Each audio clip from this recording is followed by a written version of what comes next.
ring to ensure the Iran nuclear deal would happen. Now, a lot of people in retrospect say, boy, that's an immediate rush, like a sort of an unnecessary rush over life and death issues like the safety of humankind. You had a lot of criticism from the left over a rush to get tax cuts done, which, if you come to think about it, are just with about a little bit more money in your wallet. So what do you think of that? Let's ask national security expert Peter Brookes. It is a little inconsistent, Peter. What do you think? Well, I would have hoped that we would have kept pressure on Hezbollah as well. There's a number of reasons, Neil, because not only were they trafficking drugs to the United States and Europe, but they also used the profits for that for doing other nefarious things, including supporting terrorism, supporting the Syrian regime, Iraqi Shia militias in Iraq. So this is very troubling. And in the end, what we had it appears from if the article is correct, right? Of course, this is reporting, right. And we should hear from the other side, and maybe others want to look into this, including Congress. But it would have been, in the end, what we got was a bad nuclear deal, and Hezbollah. We missed opportunities to take apart Hezbollah and its international global enterprise of terror and drug trafficking. So I don't think we did very well in the end if these reports are correct. Yeah, without characterizing the intent here, I talked to the fellow who wrote the article, and he was telling me on Fox Business that it was about getting everybody on board, that if Hezbollah wasn't on board with this, if some of these nefarious elements in the region weren't on board with this, there would be no Iran deal. And so the administration at the time, the way it was explained, pushed to ignore certain things so they could at least get a commitment on this deal and come back and revisit this other stuff. But of course, that other stuff was never revisited.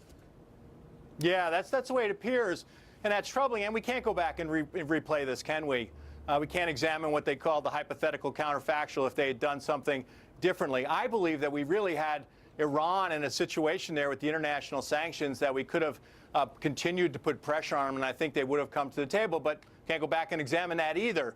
So my concern, besides the drug trafficking, is this international enterprise of Hezbollah. I mean, Neil, we're talking about ISIS, Al-Qaeda, and Hezbollah. I mean, this is a very powerful organization that has American blood on its hands. Remember the 1980s and Beirut. Remember the attack on the Jewish Center in Argentina, Buenos Aires, Argentina. They've actually arrested Hezbollah operatives in the United States. They're operating in Latin America. They were friendly certainly with Chavez, and may still be friendly with the Venezuelan government down there. There have been attacks in Bulgaria that they've been implicated in. Cyprus, Egypt, Azerbaijan. They're supporting the Taliban in Afghanistan against U.S. forces.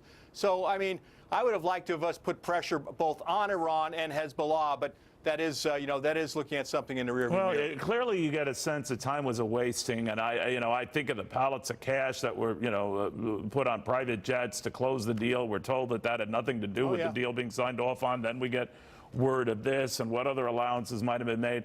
I just think that in Washington, we're kind of used to a double standard here. If you're going to rush a life and death deal and make no note of it, then why make a big deal about a rushed transaction on taxes and make a big deal of that?